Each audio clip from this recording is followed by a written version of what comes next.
On 9th October, the Population Minister Alan Tudge published a new immigration plan that the Australian government plans to force new migrants to live outside Sydney and Melbourne.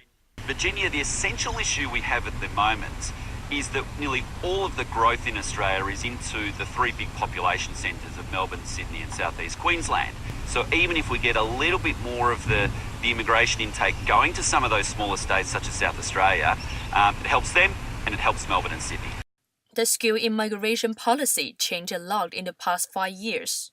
Accountants has been affected the most. They invite the highest points first and then lower and then lower and then lower. So that pushed the points for accountants to a certain amount of points that not everyone can achieve. At the beginning, once the accounting student graduate, they can achieve the EOI requirement and get the PR. But in 2015, the invitation point increased to 70 and up to 75 points in 2017. Those 5 points means the student have to get a higher score in English test or get extra point from their spouse. In the 12 Skills Select Invitation Round 2007, only 80 points applicants get the invitation. Most international students think achieving 18 points is impossible for them. If I want to apply for immigration, after I graduate, I only earn 45. But the training for accounting is you have to earn as much as you can. I remember nowadays it's increased to around 85. But I still can work for a year to earn 5 points and pass the English level test to earn 10 points. And maybe earn another 5 points. But it's still far away from 85. The international student tries to see the new way, study in the regional area.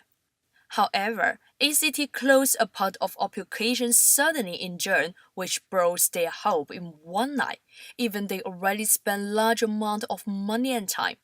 Some press reported call is a shattered dream. I don't want to stay here before. But I mean my girlfriend's here, we are not in the same city in China. If we come back China, it's a long distance relationship, so we won't stay here together. And my parents found the agency to help me to get the PR, and this is contract. This agency recommends me to go to ACT at first, but in the middle of the year, ACT has closed some applications including accounting. So finally, I decided to go to Tasmania. As before, I just need to study 1 year in ACT, but I have to stay in Tasmania for 2 years for studying. The international students plan to study in regional area to get a state sponsorship and then go back to Melbourne or Sydney to work.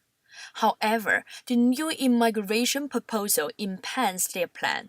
If the new policy is passed, I have to stay there for 5 years. Right now I'm 26. If I go through 2 years studying and 5 years state government guarantee, I'm over 30 at that time. It is a big different thing between staying in Tasmania and studying in Tasmania. My girlfriend and I should get married in Tasmania. At that time, my child has to go to Tasmania school to stay 5 years. So it is very hard to move to Melbourne again. So the new policy would change my life. Can this policy ease congestions in the two biggest cities? We don't know, but it would definitely change the new migrants' life.